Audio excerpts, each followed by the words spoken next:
Sometimes we don't know what to write about, where to start, how to get our arms around the big life we've lived. We know we have hundreds of stories to write, but they all kind of blur into this one big ball of memory. In a recent episode of this vlog, I talked about Anne Lamont's advice to just take it bird by bird. But what if you can't figure out what bird to start with? Or you say your memory is bad and you can't call up a clear memory to write about? Or what if you want to write something different and unexpected? Well, if any of this rings true, I might have a fun solution for you.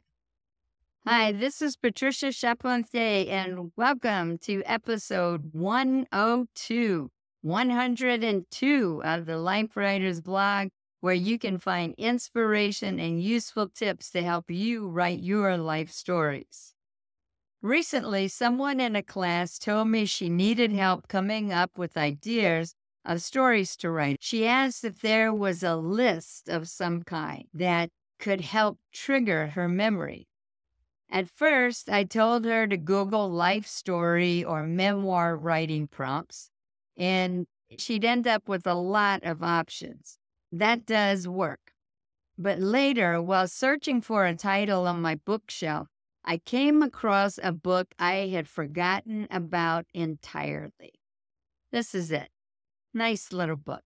It's called To Our Children's Children: Preserving Family Histories for Generations to Come by Bob Greene and D.J. Fulford. This book was published in 1993, so it has been around for a while, and it's packed with questions, hundreds and hundreds and hundreds of questions, divided up topically that generally move through life chronologically. Some are questions you might expect when looking to trigger memories, but many tap into memories that otherwise might never have come to mind.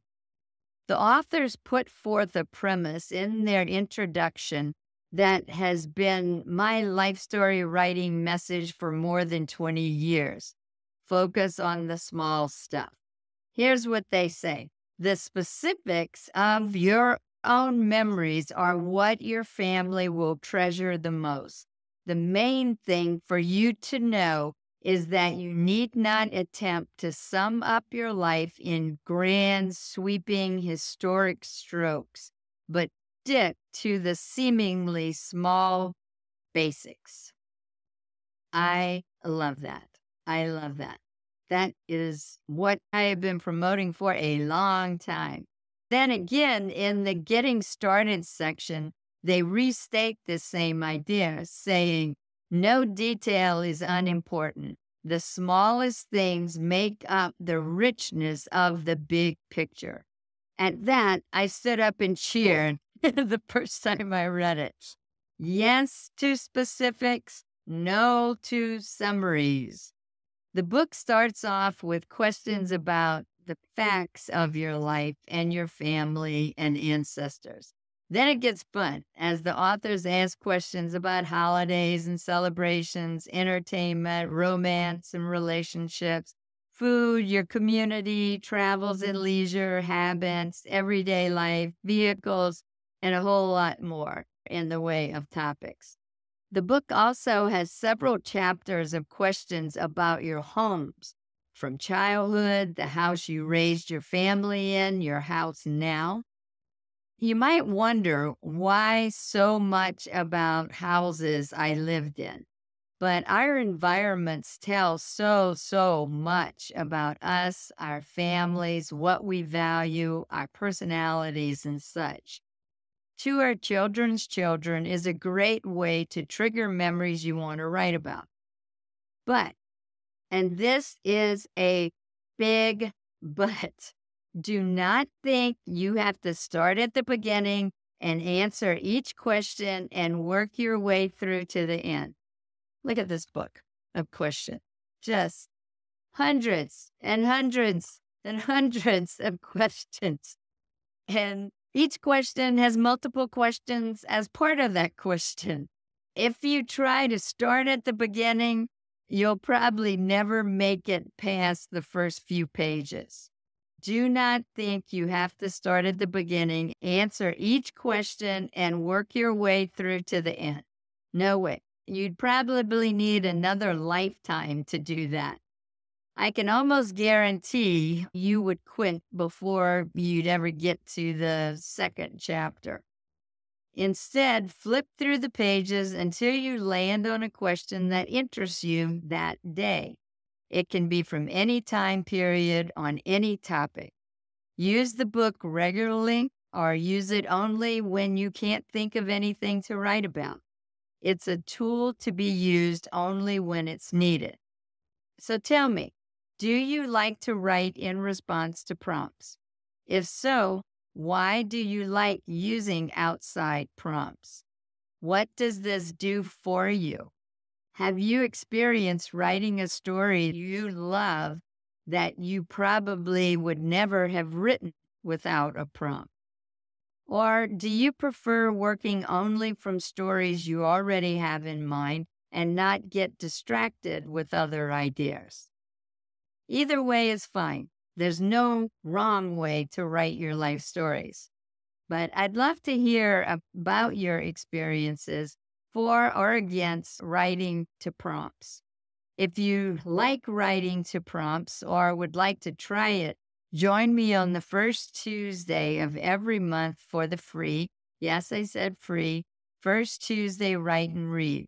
Each month I provide a new prompt, give you 5 minutes to brainstorm the topic, and then 25 minutes to start writing a story the prompt brought to mind. After writing, I break everyone up into groups of 2 or 3.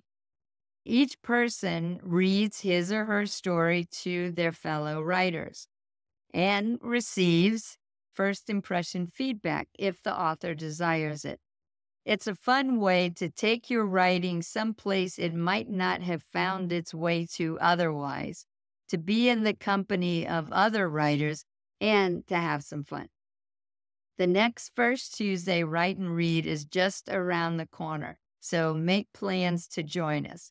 The link to read more about it and to sign up is at LifeWriters, that's with an S, lifewriters.us/first,